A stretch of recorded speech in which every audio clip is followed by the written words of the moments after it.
હે ભોળાનાથ કૈલાસપતિ, પાર્વતીના પતિ, મહાપતિ, મહાદેવ, હર ભોળા શંભુ, સદબુદ્ધિ, સદભાવના, સત્કર્મ કરાવો, સહાયતા અને આનંદ આપો. દરેક ભાવિક ભક્તોને મારા ઓમ નમઃ શિવાય. ભક્તો, આજે આપણે રામેશ્વર નામના જ્યોતિર્લિંગના આવિર્ભાવ અને મહાત્મ્યનું વર્ણન સાંભળીશું. તો હે ભાવિક ભક્તો, હવે રામેશ્વર નામના જ્યોતિર્લિંગ પહેલાં કેવી રીતે પ્રગટ થયું એ પ્રસંગને તમે આદરપૂર્વક સાંભળો. ભગવાન વિષ્ણુના રામા અવતારમાં જ્યારે રાવણ સીતાજીનું હરણ કરીને લંકા લઈ ગયા, ત્યારે સુગ્રીવ સાથે 18 પદ્મ વાનર સેના લઈને શ્રીરામ સમુદ્ર તટ પર આવ્યા. ત્યાં એ વિચાર કરવા લાગ્યા કે કેવી રીતે અમે સમુદ્ર પાર કરીશું અને કેવી રીતે રાવણને જીતીશું. એટલામાં જ શ્રીરામને તરસ લાગી. એમણે જળ માંગ્યું અને વાનર મીઠું પાણી લઈ આવ્યા. શ્રીરામે પ્રસન્ન થઈને તે જળ લઈ લીધું. ત્યાર સુધીમાં એમને સ્મરણ થઈ આવ્યું કે મેં મારા સ્વામી ભગવાન શંકરના દર્શન તો કર્યા જ નથી, પછી આ જળ કેવી રીતે ગ્રહણ કરી શકું. આવું કહીને એમણે એ જળ ન પીધું, જળ મૂકી દીધું. પછી રઘુનંદને પાર્થિવ પૂજન કર્યું.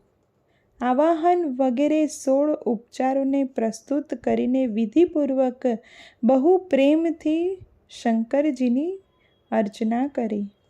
પ્રણામ તથા દિવ્ય સ્ત્રોતથી યત્નપૂર્વક શિવજીને સંતુષ્ટ કરીને શ્રીરામે ભક્તિભાવથી તેમને પ્રાર્થના કરી. હે ઉત્તમ વ્રતોનું પાલન કરનાર મારા સ્વામી દેવ મહેશ્વર, આપે મારી સહાયતા કરવી જોઈએ. આપના સહયોગ વગર મારા કાર્યની સિદ્ધિ અત્યંત કઠિન છે. રાવણ પણ આપનો ભક્ત છે.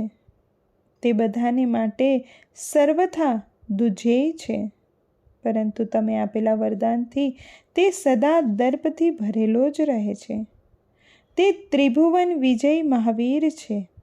આ બાજુ હું પણ આપનો દાસ છું, સર્વથા આપને જ આધીન રહેનારો છું. હે સદાશિવ, આવો વિચાર કરીને આપે મારા પ્રત્યે પક્ષપાત કરવો જોઈએ. આ પ્રકારની પ્રાર્થના અને વારંવાર નમસ્કાર કરીને તેમણે ઊંચા સ્વરે જય શંકર, જય શિવ ઇત્યાદિનો ઉદ્ઘોષ કરતાં કરતાં શિવજીનું સ્તવન કર્યું. પછી તેમના મંત્રના જપ અને ધ્યાનમાં તત્પર થઈ ગયા. ત્યારબાદ પુનઃ પૂજન કરીને તે સ્વામીની આગળ નાચવા લાગ્યા. તે સમયે તેમનું હૃદય પ્રેમથી દ્રવિત થઈ ગયું હતું. પછી તેમણે શિવના સંતોષ ખાતર ગાલ વગાડીને અવ્યક્ત શબ્દ પણ કર્યો. એ સમયે ભગવાન શંકર તેમના પર બહુ પ્રસન્ન થયા.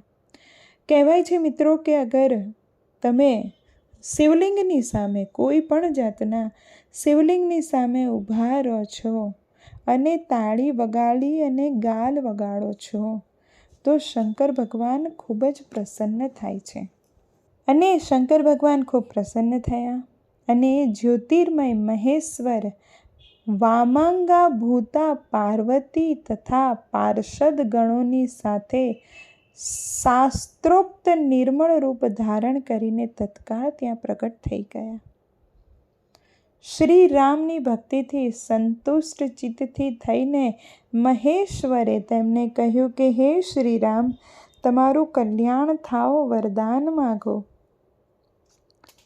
એ સમયે એમનું રૂપ જોઈને ત્યાં ઉપસ્થિત રહેલા બધા જ લોકો પવિત્ર થઈ ગયા. શિવ ધર્મપરાયણ શ્રીરામજીએ સ્વયં તેમનું પૂજન કર્યું. પછી વિવિધ પ્રકારની સ્તુતિ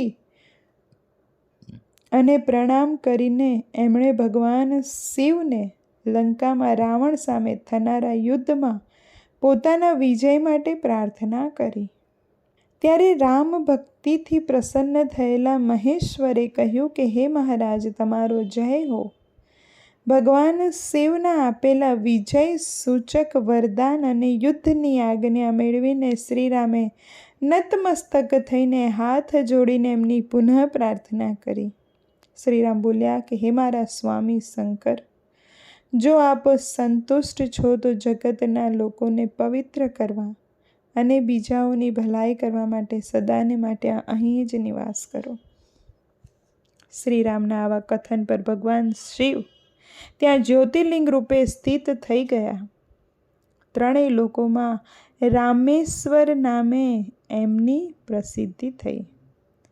તેમના પ્રભાવથી જ અપાર સમુદ્રને અનાયાસે જ પાર કરીને શ્રીરામે રાવણ વગેરે રાક્ષસોનો શીઘ્ર સંહાર કર્યો અને પોતાની પ્રિયા સીતાને પ્રાપ્ત કરી લીધી. ત્યાંથી આ ભૂતલ પર રામેશ્વરના અદ્ભુત મહિમાનો પ્રચાર થયો. ભગવાન રામેશ્વર સદા ભોગ અને મોક્ષ દેનારા છે તથા ભક્તોની ઈચ્છા પૂર્ણ કરનારા છે. જે દિવ્ય ગંગાજળથી રામેશ્વર શિવને ભક્તિપૂર્વક સ્નાન કરાવે છે તે જીવ મુક્ત જ છે.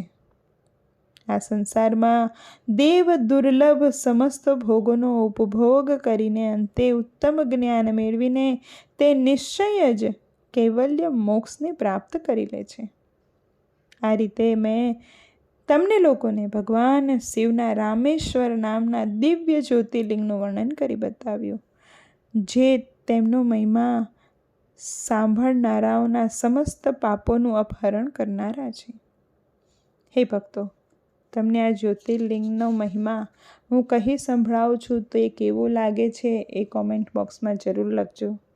અને ભૂલચૂક થાય તો ભાવના સારી છે તે સમજી અને માફ કરી દેજો. મિત્રો બને તો આ વિડીયો જેમ બને તેમ શેર કરજો, જેથી લોકો સુધી આપણા 12 જ્યોતિર્લિંગનું મહત્ત્વ પહોંચી શકે.